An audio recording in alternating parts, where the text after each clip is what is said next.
20 ఏళ్ళైనా అంతే నిత్య నవ్యంగా ఉన్న జ్ఞాపకాల్ని పంచుకోవడానికి వచ్చిన ఈ కృతజ్ఞత సభ రూపశిల్పి మనందరి అభిమాన నాయకులు ప్రియతమ ముఖ్యమంత్రి ముఖ్య అతిథి గారి సందేశం. Honourable CM.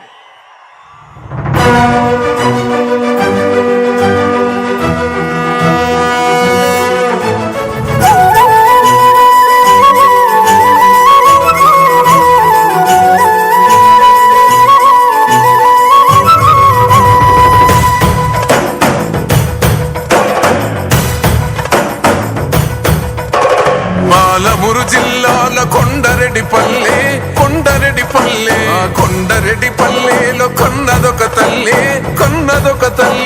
పాలమూరు జిల్లాల కొండరెడ్డిపల్లె కొండరెడ్డిపల్లెలో కొన్నదొక తల్లి పాలల్లో పౌరుషం పోసినాదో పెద్ద పులిలాగా ఖాండ్రించి లేసినాడే పోరు కథలన్నీ సిననాడు చెప్పినాదో పోరు మీద తన పోరును నడిపినాడే ధరణిపై నినదించి తప్పునే ఎదిరించి బెదిరించి నిలదీసినాడే రంగు రంగులు అద్దిన సేతితోనే.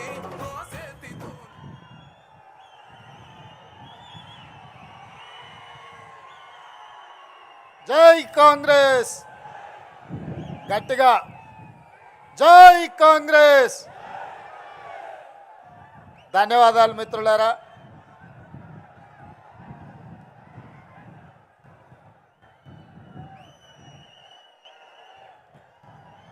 జూలై 4, 2006 నాడు ఆనాటి ఉమ్మడి ఆంధ్రప్రదేశ్ ముఖ చిత్రం మీద ఈ మిడ్జిల్ మండల ప్రజలు సువర్ణ అక్షరాలతో ఒక చరిత్రను లిఖించిన రోజు. 20 సంవత్సరాల తర్వాత 2026 సంవత్సరం అదే తారీఖు జూలై 4 నాడు మీ అభిమాన నాయకుడు, నా ప్రియ మిత్రుడు జనంపల్లి అనిరుద్ధ్ రెడ్డి జడ్చర్ల ఎమ్మెల్యే గారు ఆత్మీయ సమ్మేళనాన్ని ఏర్పాటు చేసి ఆనాడు మీరు నాటిన మొక్క ఈనాడు తెలంగాణ రాష్ట్రానికి వృక్షమై దశ దిశ నిర్దేశం చేసే అవకాశాన్ని మీరు అందించినందుకు కృతజ్ఞత తెలియజేయడానికి ఇంత అద్భుతమైన సమావేశాన్ని ఏర్పాటు చేసినందుకు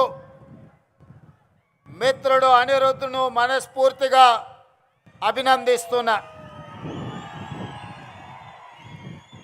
ఈ కార్యక్రమంలో నాతో పాటుగా మరో ముఖ్య అతిథులుగా ఉప ముఖ్యమంత్రి వర్యులు మిత్రులు పట్టి విక్రమార్క గారిని, ఈ జిల్లా నుంచి ప్రాతినిధ్యం వహిస్తున్న సహచర మంత్రివర్గ సభ్యులు పెద్దలు జూపల్లి కృష్ణారావు గారిని, ఇదే జిల్లా నుంచి ప్రాతినిధ్యం వహిస్తున్న మరో సహచర మంత్రివర్గ సభ్యులు మిత్రులు వాకిటి శ్రీహరి గారిని, అదేవిధంగా మీ అభిమాన నాయకులు, ఈ ప్రాంతంలో శాసనసభ్యుడిగా పార్లమెంటు సభ్యుడిగా మల్లు అనంతరాములు గారి వారసుడుగా ఈనాడు పేదలకు సేవలు అందిస్తున్న నాగర్ కర్నూల్ పార్లమెంట్ సభ్యులు డాక్టర్ మల్లు రవి గారిని, అదేవిధంగా మాజీ పార్లమెంట్ సభ్యులు ప్రభుత్వ సలహాదారులు పెద్దలు జితేందర్ రెడ్డి గారిని, అదేవిధంగా రాజ్యసభ సభ్యులు మిత్రులు వేం నరేందర్ రెడ్డి గారిని, అదేవిధంగా దేవరకద్ర శాసనసభ్యులు మిత్రులు మధుసూదన్ రెడ్డి గారిని, కల్వకుర్తి శాసనసభ్యులు మిత్రులు కసిరెడ్డి నారాయణ రెడ్డి గారిని, షాద్నగర్ శాసనసభ్యులు ఈర్లపల్లి శంకర్ గారిని, నా సొంత గ్రామానికి శాసనసభ్యులైన అచ్చంపేట శాసనసభ్యులు డాక్టర్ వంశీ కృష్ణ గారిని, అదేవిధంగా వనపర్తి శాసనసభ్యులు మేఘారెడ్డి గారిని, పరిగి శాసనసభ్యులు రామ్మోహన్ రెడ్డి గారిని, జూబ్లీహిల్స్ శాసనసభ్యులు నవీన్ యాదవ్ గారిని, మాజీ శాసనసభ్యులు ఏఐసిసి కార్యదర్శి ప్రియమిత్రులు సంపత్ కుమార్ గారిని, స్పోర్ట్స్ చైర్మన్ శివసేనారెడ్డి గారిని, మరో చైర్మన్ మాజీ ఉమ్మడి జిల్లా పార్టీ అధ్యక్షులు ఒబైదుల్లా కోత్వాల్ గారిని, మరో కార్పొరేషన్ చైర్పర్సన్ సరిత తిరుపతయ్య యాదవ్ గారిని, వివిధ కార్పొరేషన్లకు సంబంధించిన చైర్మన్లు, కాంగ్రెస్ పార్టీకి సంబంధించిన అందరు జిల్లా ఉమ్మడి జిల్లా సీనియర్ నాయకులు, జిల్లా కలెక్టర్లు, పోలీసు ఉన్నతాధికారులు, వివిధ శాఖలకు సంబంధించిన అధికారులతో పాటు నా ప్రాణ సమానులైన మెడ్జల్ మండల యొక్క సోదరీమణులు వేలాదిగా ఈరోజు ఇక్కడికి తరలి వచ్చి మా సోదరుడు, మా మిత్రుడు, మా సహచరుడు మాతో పాటు గ్రామాలు తిరిగి తండాలు పర్యటించి ఈ ప్రాంత సమస్యలు తెలిసిన మేము ఎప్పుడైనా అన్నా అని పిలుచుకునే మా రేవంత్ అన్న వచ్చిండు కలవాల్సిందే అని చెప్పి నాడు వేలాదిగా మీరు వచ్చి ఒక పక్కన ఉరుములు ఉరిమిన పిడుగులు పడిన ఈ వాన తుఫాన్ అయినా కలిసి తీరవలసిందే, ఈ సమావేశాన్ని దిగ్విజయం చేయవలసిందే అని ఒక గుండె ధైర్యంతో మీరందరు ఇక్కడికి వచ్చినందుకు మనస్ఫూర్తిగా ధన్యవాదాలు, కృతజ్ఞతలు తెలియజేస్తున్నా.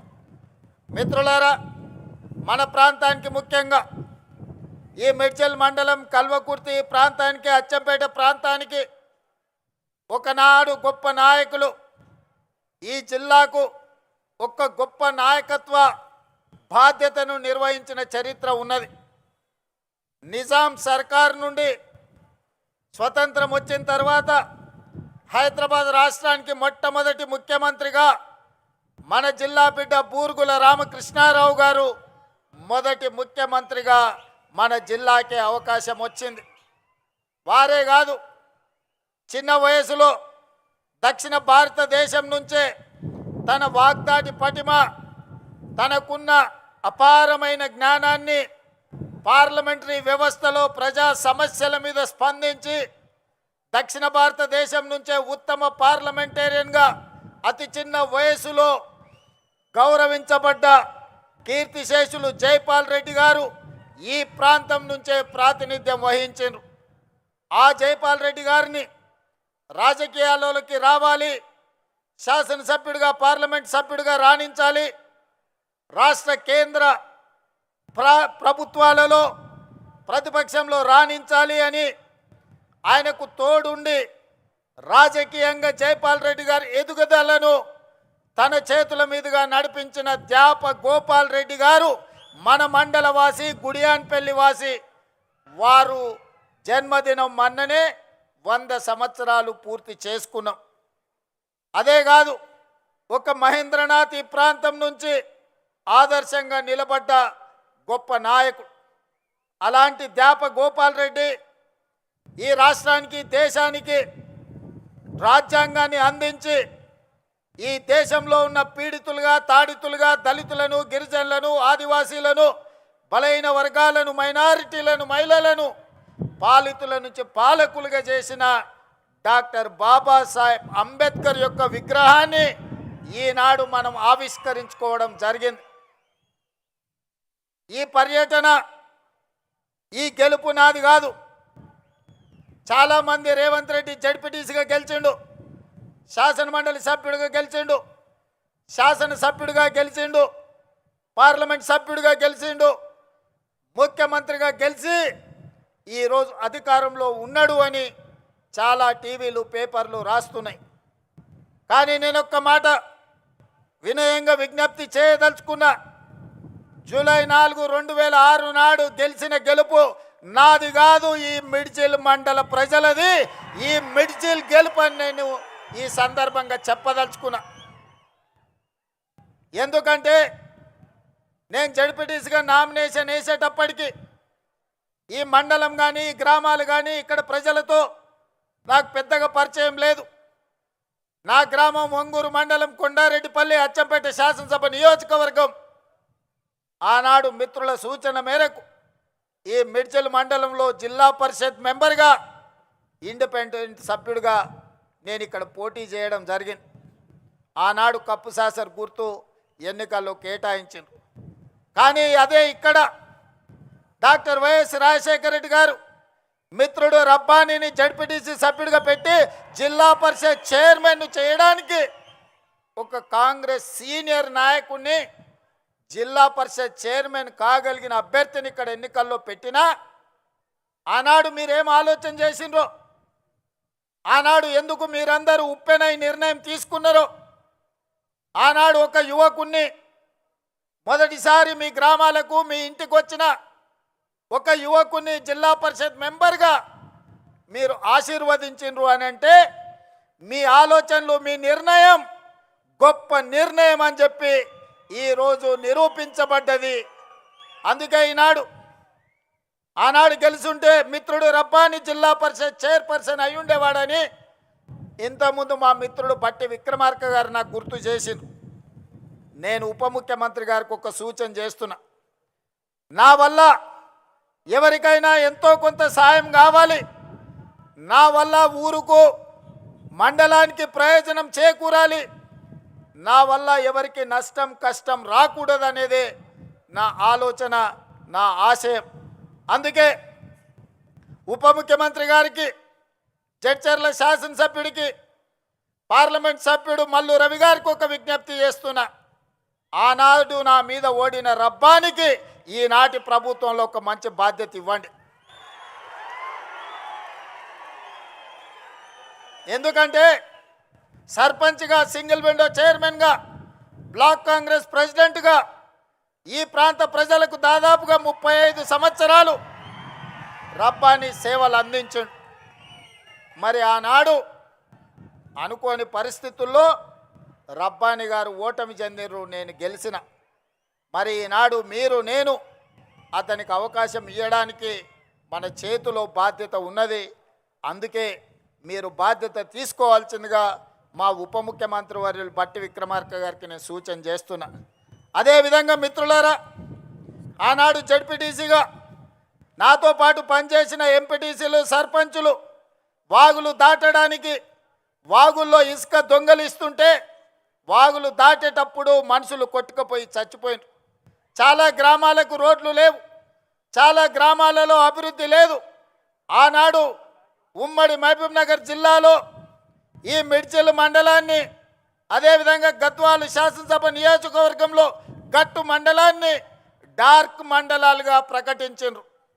డార్క్ మండలాలు అంటే 360 డిగ్రీస్ వెనుకబడి విద్య కానీ, వైద్యం కానీ, తాగునీరు కానీ, సాగునీరు కానీ, విద్యుత్తు కానీ ఎలాంటి సౌకర్యాలు లేని అత్యంత వెనుకబడిన ప్రాంతాలను డార్క్ మండలాలుగా, భూమిలో ఉండే నీళ్లు కూడా అందుబాటులో లేని మండలాలను డార్క్ మండలాలుగా ప్రకటించారు. మరి అత్యంత వెనుకబడిన మండలమైన ప్రజలు చైతన్యంతో చీకటి మండలంగా పిలువబడే ఈ మండలం, ఆ చీకట్లో నుంచి ఒక వెలుగు రేఖ రావాలి, మా జీవితాలు, మా తలరాతలు మార్చాలి, మా మండలం బాగుపడాలి అని 2006లో తీసుకున్న నిర్ణయం ఈనాడు తెలంగాణ రాష్ట్ర ముఖ్యమంత్రిగా ఒక అవకాశం నాకు వచ్చింది. మరి మండలానికి కృతజ్ఞత చెల్లించాల్సిన బాధ్యత నా మీద లేదా? అందుకే సహచర మంత్రివర్గ సభ్యుల్ని అనుమతి తీసుకొని ఈ మండలంలో ప్రతి గ్రామానికి అభివృద్ధి చేరాలి. ఈ మండలంలో ఉండే ప్రతి వాడు, అరే మేము ఆ రోజు మా ఇంటికి వచ్చిన మా సోదరుడు, మా ఊరికొచ్చిన మా బిడ్డ ఈరోజు తెలంగాణ రాష్ట్రంలో ప్రభుత్వాన్ని నడిపించే బాధ్యత నిర్వహిస్తున్నాడు. మాకు సహాయం అందుతుందని మన వైపు చూస్తున్నారు. అందుకే నిస్సహాయాలుగా ఈ మండలం నిలబడడానికి వీల్లేదు. ఈ మండలం అభివృద్ధి జరగాలి. ఈ మండలం ఈ జిల్లాకే ఆదర్శంగా నిలబడాలి. అందుకే ఉప ముఖ్యమంత్రి గారికి ప్రత్యేకంగా నేను విజ్ఞప్తి చేస్తున్నా, ఈ మండలాన్ని మీరు దత్తత తీసుకొని ఇక్కడ జరగాల్సిన అభివృద్ధి కార్యక్రమాలను మీరు నిరంతరం నా మిత్రుడిగా పర్యవేక్షించాల్సిన బాధ్యత మీరు తీసుకోండి అని చెప్పి నేను కోరుకుంటున్నా. ఇంతకంటే ఈ ప్రజలకు నేను చేయగలిగింది ఏమీ లేదు. నాకు బాధ్యత వచ్చి ఉండొచ్చు, నేను ఎమ్మెల్సీ అయి ఉండొచ్చు, 2 సార్లు ఎమ్మెల్యే అయి ఉండొచ్చు, ఒకసారి పార్లమెంట్ సభ్యుడు అయి ఉండొచ్చు, Congress party working president, Congress party president. ఈనాడు మీ అందరి సహకారంతో తెలంగాణ రాష్ట్ర ముఖ్యమంత్రిగా బాధ్యతలు నిర్వహిస్తున్నా. ఇంతకంటే ఈ రాష్ట్రంలో కాంగ్రెస్ పార్టీ దగ్గర, తెలంగాణ ప్రజల దగ్గర నాకు అవకాశం ఇవ్వడానికి, నాతో పనులు చేయించడానికి వాళ్ళ దగ్గర ఇంకా ఏమీ లేదు ఇవ్వడానికి. వాళ్ళు ఉన్నదంతా సర్వం నాకు ఇచ్చిండ్రు. ఇవాళ నన్ను పెంచి పోషించిండ్రు. అందుకే ఆనాడు మొక్క నాటిన ఈ మండలానికి మిడ్జిల్ని తీర్చిదిద్దాల్సిన బాధ్యత నా మీద ఉన్నది. వీళ్ళ సోదరుడుగా ఈ మండలాన్ని అభివృద్ధి పదం వైపు నడిపించాల్సిన అభివృద్ధి చెందిన మండలంగా, ఇది డార్క్ మండలం కాదు. ఈ ప్రాంత ప్రజలకి వెలుగు రేఖలు వచ్చినాయి, ఈ ప్రాంతం అభివృద్ధి చెందింది అని చెప్పి ప్రభుత్వ లెక్కలలో తేలాలి. దానికి మీ వంతు సహకారం కావాలి అని చెప్పి మిత్రుడు బట్టి విక్రమార్క గారికి నేను విజ్ఞప్తి చేస్తున్నా.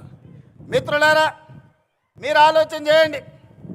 ఎమ్మెల్సీగా, ఎమ్మెల్యేగా 2 సార్లు, పార్లమెంట్ సభ్యుడిగా ఈ 20 సంవత్సరాలు 2006 జూలై 4న మీరు బాధ్యత ఇస్తే 20 ఏళ్ళల్లో ఏ ఒక్కరోజు నేను సెలవు తీసుకోలే. నా స్వార్థ ప్రయోజనానికి నాకు ఇచ్చిన అవకాశాన్ని దుర్వినియోగం చేయలేదు. ఏది చేసినా ప్రతిపక్షంలో ఉంటే ప్రశ్నించే గొంతునై ప్రజా సమస్యల కోసం కొట్లాడిన, అధికారం వస్తే పరిపాలనలో సంక్షేమంతో పాటు అభివృద్ధితో పాటు దీర్ఘకాలికంగా సమాజాన్ని పట్టి పీడిస్తున్న సమస్యల్ని శాశ్వత పరిష్కారం చూపించే ప్రయత్నం చేసిన. ఆనాడు నాతో పనిచేసిన ఎంఆర్పిఎస్ మిత్రులు చాలామంది ఉన్నారు.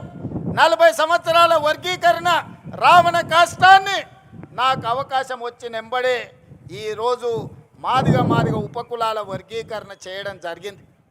అదేవిధంగా మా బలైన వర్గాల సోదరులు, గొర్రెలకు, బర్రెలకు, చివరికి కోడి పిల్లలకు కూడా ఈ రాష్ట్రంలో, ఈ దేశంలో లెక్కలు ఉన్నాయి.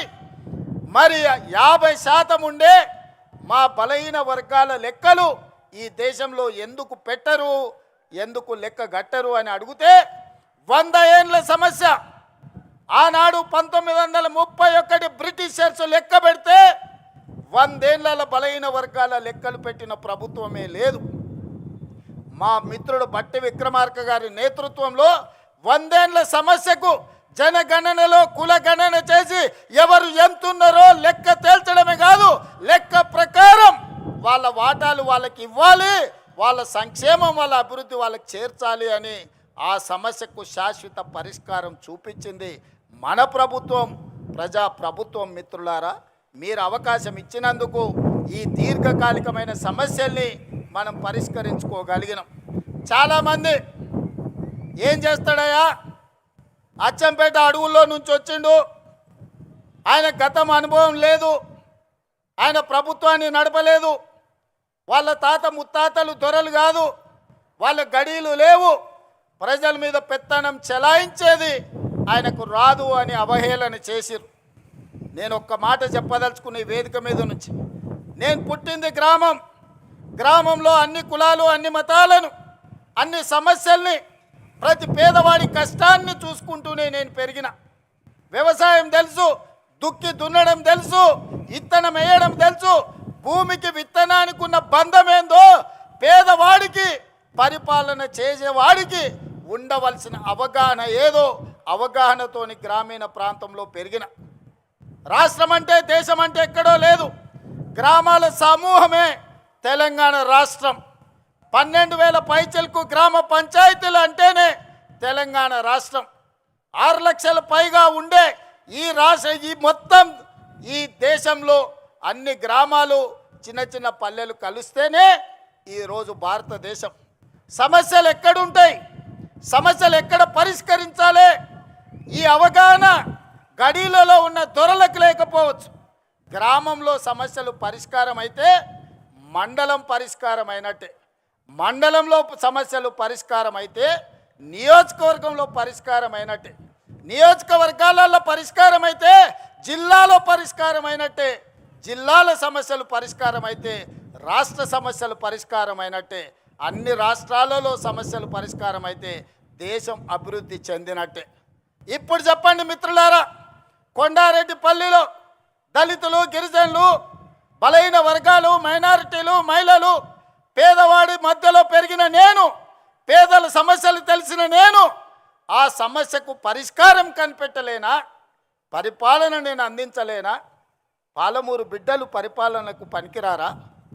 తట్ట పనికి మనమే కావాలి, పార పనికి మనమే కావాలి, పలుగు పనికి మనమే కావాలి, పార పనికి మనమే కావాలి, పరిపాలనకు మాత్రం పాలమూరు బిడ్డ వద్దనే దురహంకారాన్ని బొందబెట్టాల్సిన బాధ్యత ప్రతి పాలమూరు బిడ్డ మీద లేదా అని నేను ఈరోజు మీకు విజ్ఞప్తి చేయదలుచుకున్నా.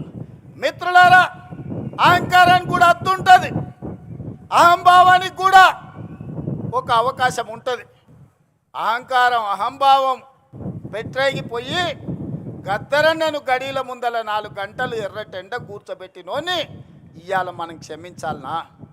ఇవాళ ఒక్కసారి ఆలోచన చెయ్యండి. యుద్ధ నౌకై, పేదల గలమై తెలంగాణ రాష్ట్ర సాధనలో సమిదైన గద్దరన్న కలవడానికి వస్తే నీ గడి ముందల 4 గంటలు ఎర్రటెండకు నిలబెట్టినావు కదా, నీకు ఉరి శిక్ష వేసిన తక్కువ నాన్నే నీడున్న సోదరులు నేను అడగదలుచుకున్నా. ఇవాళ నేను మిమ్మల్ని అడుగుతున్నా, ఈ ప్రభుత్వంలో అడిగిన వాళ్లకు రేషన్ కార్డు ఇచ్చిన మాట వాస్తవం కాదా? రేషన్ కార్డు ఉన్న ప్రతి వాడికి సన్నబియ్యం ఇచ్చిన మాట వాస్తవం కాదా? ఆనాడు 4.5 లక్షల ఇందిరమ్మ ఇల్లు, నియోజకవర్గానికి 3,500 ఇండ్లు ఇచ్చిన మాట వాస్తవం కాదా? ఇవాళ అదనంగా మళ్ళీ 2,000 ఇండ్లు మంజూరు చేసిన మాట వాస్తవం కాదా ప్రతి నియోజకవర్గానికి? అదేవిధంగా 200 యూనిట్లు ఉచిత కరెంటు, ఆడబిడ్డల ఆర్టీసీలో ఉచిత ప్రయాణం, 21,000 కోట్ల రూపాయల రైతు రుణమాఫీ, 36,000 కోట్ల రూపాయల రైతు భరోసా, 80,000 కోట్ల రూపాయలు ఒట్లు కొనడానికి నిధులు ఖర్చు పెట్టి ఉచిత విద్యుత్తు కోసం 30,000 కోట్ల రూపాయలు వ్యవసాయానికి బట్టి గారు ఖర్చు పెట్టిన మాట వాస్తవం కాదా? 1,76,000 కోట్ల రూపాయలు ఈ చివరి ఇప్పుడు వేసే రైతు భరోసాతోని ఈ 30 నెలల్లో మా ప్రభుత్వం ఖర్చు పెట్టింది. సరాసరిన 5,600 కోట్లు ప్రతి నెల మేము ఖర్చు పెడితే 10 ఏళ్లలో మీరు ఖర్చు పెట్టింది ఏందో లెక్కలు తేల్చండి. మొన్నటికి మొన్న మా జూపల్లి గారు సవాలు విసిరిండ్రు, 70,000 కోట్ల రూపాయల అప్పున్న రాష్ట్రాన్ని మిగులు బడ్జెట్ 16,000 కోట్ల రూపాయలతో మీకు అప్పచెప్తే 8,21,000 కోట్ల రూపాయల అప్పులు చేసిరు. 20 లక్షల కోట్ల రూపాయల బడ్జెట్ మీ చేతులకు వచ్చింది. నేను అడుగుతున్న చంద్రశేఖరరావు గారిని, సంవత్సరానికి 2 లక్షల డబుల్ బెడ్రూమ్ ఇల్లు కట్టినా 10 ఏళ్లలో 20 లక్షల పేదలకు ఇల్లు కట్టించేవాళ్ళు. నేను ఇక్కడికి వచ్చిన మా అక్కల్ని, మా సోదరుని అడుగుతున్నా, మీ ఊర్లలో కేసీఆర్ ఎవరికైనా డబుల్ బెడ్రూమ్ ఇల్లు ఇచ్చిండా? దళితులకు 3 ఎకరాల భూమి ఇచ్చిండా? ఇంటికో ఉద్యోగం ఇచ్చిండా? 1 ఎకరాలకు నీళ్లు వారిచ్చిండా? 1,00,000 కోట్లు పెట్టి కట్టిన కాళేశ్వరం 3 ఏళ్లలో కూలేశ్వరం అయ్యింది. 1,00,000 కోట్లు గోదావరి పాలైనాయి. ఇది కేసీఆర్ పరిపాలన. ఇవాళ వాళ్ళ కొడుకు, వాళ్ళ అల్లుడు గల్లీ గల్లీ తిరుగుతున్నారు, గద్దల్లాక ఊరు మీద తిరుగుతున్నారు, రావాలి రావాలి అని. ఎవరయ్యా రావాలి అని నేను అడిగిన. అంటే పాపాల భైరవుడు, ఫామ్ హౌస్లో బంధించిన పాపాల భైరవుడు మళ్ళా బయటికి రావాలని. తెలంగాణ ఉద్యమంలో అప్పులను తప్పులను అబద్ధాలను తెలంగాణ రాష్ట్రం కోసం ప్రజలు మన్నించారు. తెలంగాణ రాష్ట్రం వచ్చినాక 10 ఏళ్ళు అధికారం ఇచ్చిండ్రు. 10 ఏళ్ళల్లో ఆయన చేసింది ఇసుక దోపిడీకి అడ్డం పడ్డ నేరళ్ళ దళితులను లారీలెక్కి తొక్కిచ్చిండు. పండించిన పంటకు గిట్టుబాటు ధర అడిగితే ఖమ్మం జిల్లాలో గిరిజనులకు బేడీలేసి జైల్లోకి తీసుకెళ్ళాడు. ప్రశ్నాపత్రాలు ప్రభుత్వ ఉద్యోగాల కోసమే ఉద్యమం జరిగితే గ్రూప్ 1 పబ్లిక్ సర్వీస్ కమిషన్ లక్షలాది రూపాయలతోని 100 కోట్లు కొల్లగొట్టి ప్రశ్నాపత్రాలు పల్లి బఠానీలలాగా అమ్ముకున్నారు. ఇండ్లు ఇయ్యలే, పెన్షన్ ఇయ్యలే, నిధులు ఇయ్యలే, నీళ్ళు ఇయ్యలే, నిరుద్యోగ యువకులకు ఉద్యోగాలు ఇవ్వలే. మరి ఎందుకయ్యా వీళ్ళు ఇంతగానం రావాలి రావాలి అంటుర్రు? ఒక్కసారి మా సోదరులను ఆలోచన చేయమని అడుగుతున్నా. ఎందుకంటే అల్లుని మంత్రి చేసిండు, కొడుకుని మంత్రి చేసిండు, బిడ్డని ఎంపీని చేసిండు, ఓడితే ఎమ్మెల్సీ చేసిండు. ఆయన సడ్డకుని కొడుకు మందులు అందిస్తాడని రాజ్యసభ చేసిండు.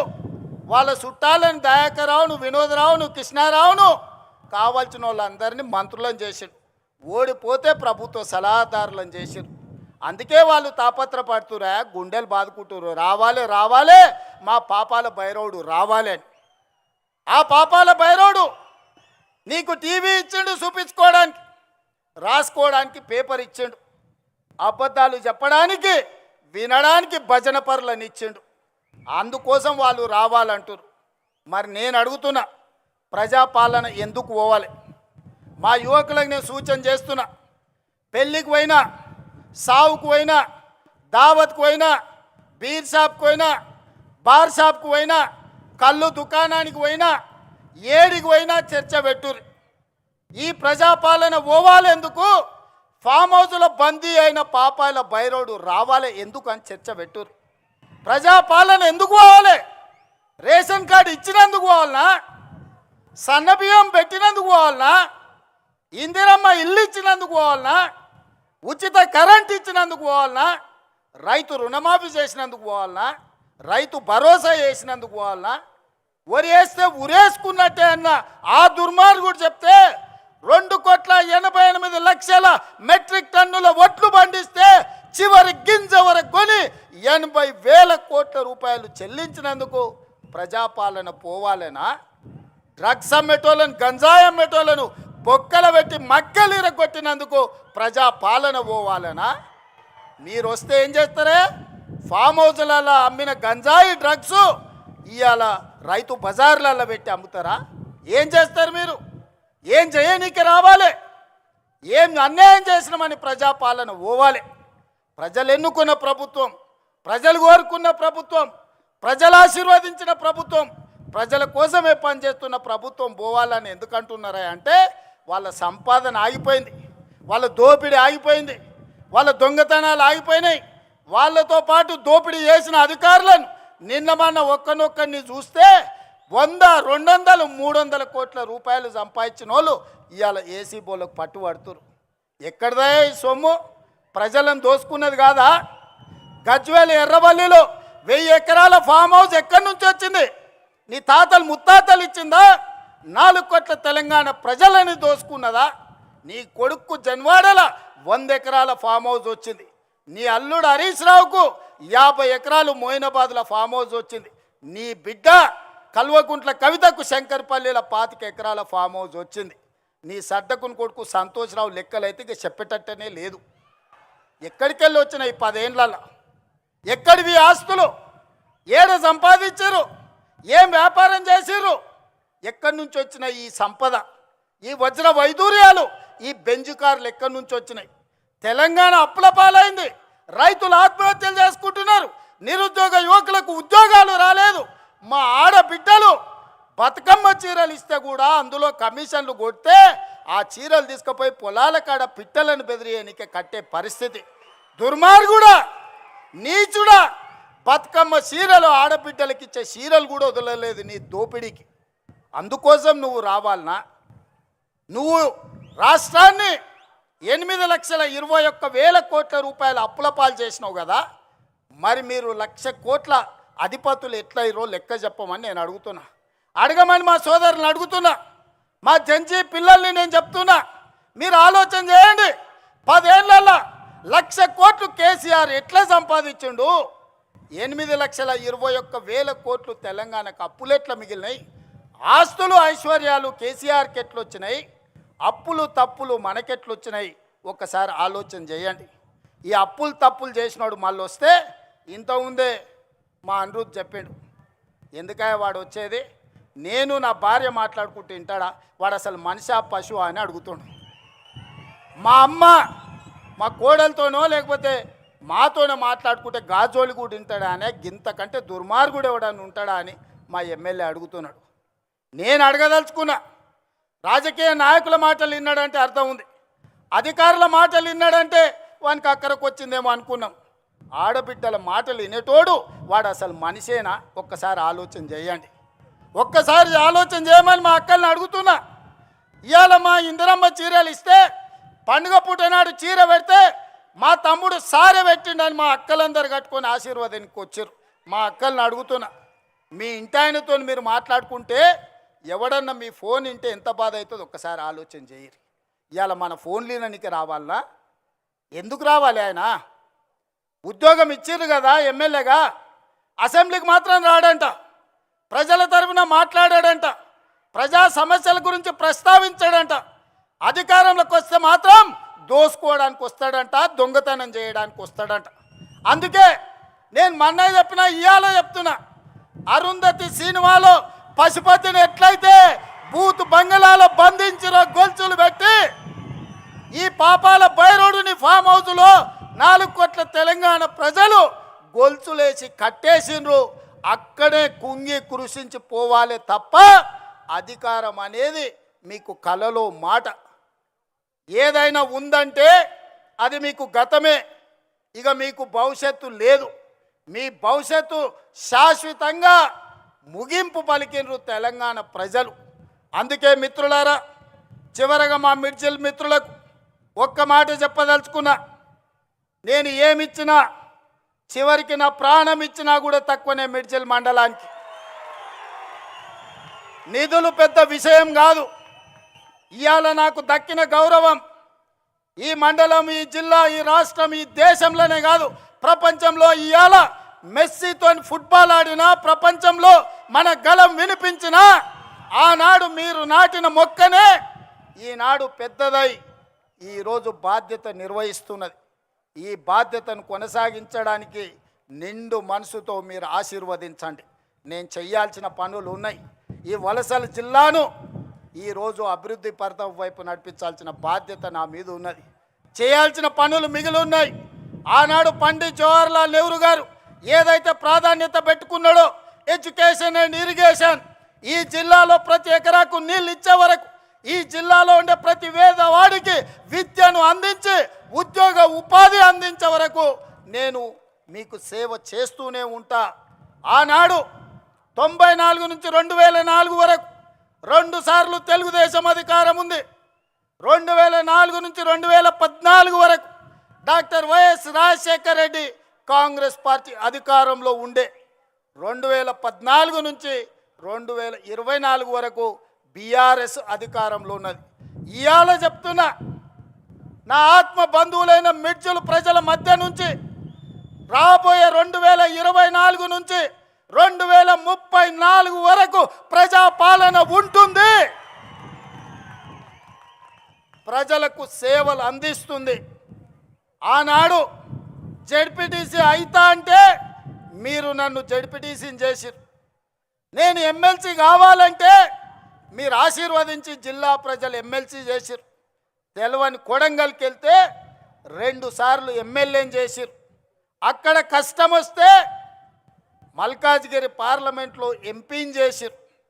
కాంగ్రెస్ పార్టీ కార్యనిర్వాహక అధ్యక్షుడిని చేసిరు. 4 కోట్ల తెలంగాణ ప్రజలు 2వ తెలంగాణ ముఖ్యమంత్రిగా చేసిరు. ఇదంతా మీ ఆశీర్వాదం. ఇవాళ ఒకే ఒక్క విజ్ఞప్తి చేస్తున్నా, ఒకవేళ తప్పు జరిగితే అది శాశ్వతంగా తెలంగాణ రాష్ట్రానికి కాలరాత్రిని తెచ్చిపెడుతుంది. ఈరోజు వాళ్ళు దోసుకోవడానికి మొత్తం సిద్ధమై కూర్చున్నారు. అందుకే ఈనాడు తెలంగాణ యువకులు నడుం బిగించాలి. దళితులు, గిరిజనులు, ఆదివాసీలు, తండాలలో, గూడాలలో, మారుమూల పల్లెల్లో ఉండే ప్రజలారా ఆలోచన చేయండి. మళ్ళీ కాంగ్రెస్ రావాలి, రాహుల్ గాంధీ ప్రధానమంత్రి కావాలి. ఈ దేశం కోసం వాళ్ళ నాయనమ్మ ప్రాణాలు ఇచ్చింది, ఈ దేశం కోసం వాళ్ళ తండ్రి ప్రాణాలు ఇచ్చిండు. ఈ దేశం కోసం రాజీవ్ గాంధీ తర్వాత 35 ఏళ్ళు అధికారానికి దూరంగా సోనియా గాంధీ, రాహుల్ గాంధీ, ప్రియాంక గాంధీ గారు ఉన్నారు. కానీ ఈనాడు దేశంలో చారిత్రాత్మకమైన అవసరం ఉంది. ఈ చారిత్రాత్మకమైన అవసరమే రాహుల్ గాంధీ గారిని ప్రధానమంత్రిని చేయడం. మరి రాహుల్ గాంధీ గారు ప్రధానమంత్రిని చేయాలంటే నేను ఒక సమిధనై రాహుల్ గాంధీని ప్రధానమంత్రిని చేయాల్సిన అవసరం లేదా? మీరు ఒక్కసారి ఆలోచన చేయండి. అందుకే మిత్రులారా, నాకు సహాయం అందించిన చిన్నవాడైనా, పెద్దవాడైనా, పేదవాడైనా, వెనుకబడిన ప్రాంతమైనా గుర్తు పెట్టుకొని వెనక్కి తిరిగి సహాయం అందించే ప్రకృతి నాకు ఒక అవకాశాన్ని ఇచ్చింది. మరి ఇవాళ ఇంత పెద్ద అవకాశం ఇచ్చిన రాహుల్ గాంధీ గారికి, సోనియా గాంధీ గారికి, దేశ ప్రజలకు రాహుల్ గాంధీ గారిని ప్రధానమంత్రిని చేసే సందర్భంలో తెలంగాణ ప్రజల అండగా ఉండాల్సిన అవసరం లేదా? ఆలోచన చేయండి. 60 ఏళ్ళ తెలంగాణ ఆకాంక్ష, వందలాది మంది తెలంగాణ బిడ్డల ప్రాణ త్యాగాలు, ఆత్మ బలిదానాలు చేసుకుంటూ తెలంగాణ రాష్ట్రం కోసం అసూలు బాసిన శ్రీకాంతాచారి, ఈశాన్ రెడ్డి, కానిస్టేబుల్ కిష్టయ్యను గుర్తు తెచ్చుకోండి. ఈ సమస్యకు శాశ్వత పరిష్కారం చూపించిన సోనియా గాంధీ గారి కుటుంబానికి మనం కృతజ్ఞత తెలపాల్సిన అవసరం ఉన్నది. ఆ కృతజ్ఞతనే రాహుల్ గాంధీ గారిని ప్రధానమంత్రిని చేయాలి. అందుకే మిత్రులారా, 2029 ఎన్నికల్లో నాతో నడవండి, మనందరం కలిసి నడుద్దాం. ఈ దేశానికి రాహుల్ గాంధీ గారిని ప్రధానమంత్రిని చేద్దాం. మీరందరూ అండగా నిలబడాలి. మీరందరూ అండగా నిలబడతామని మాట ఇస్తున్నారా? రాహుల్ గాంధీని ప్రధానమంత్రిని చేసే బాధ్యత ఈ మిడ్జిల్ నుంచే మొదటి అడుగు పడాలి. 1000 అడుగులు 1000 కిలోమీటర్లు నడవాలన్నా ఒక్క అడుగుతోనే మొదలవుతుంది. రాహుల్ గాంధీ గారిని ప్రధానమంత్రిని చేసే మొదటి అడుగు మిడ్జిల్ మండలం నుంచే పడాలి. మీరందరూ సిద్ధమేనా?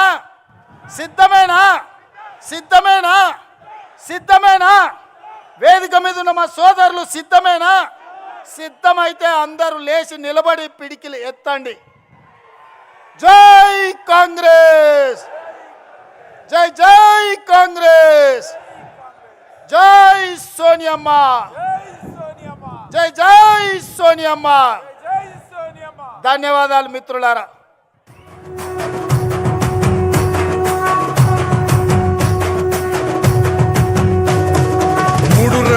జెండా బట్టి సింగమోలే కదిలినాడు ఒక్కరో కాంగ్రెస్ సూర్యుడు, మన రేవంత్ అన్న నిగ్గదీసి అడిగే మునగాడు.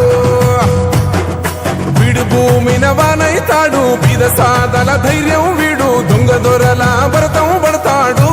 మన రేవంత్ అన్న పేద ఇంటికి పండుగ తెస్తాడు. సోనియమ్మ దివెనతోని రాహులన్న సైనికుడయ్యి పెద్ద కొడుకై యుద్ధం చెయ్య సిద్ధమాయే రేవంత్ అన్న. 3 రంగుల జెండా బట్టి సింగమోలే కదిలినాడు ఒక్కరో కాంగ్రెస్ సూర్యుడు, మన రేవంత్ అన్న నిగ్గదీసి అడిగే మునగాడు.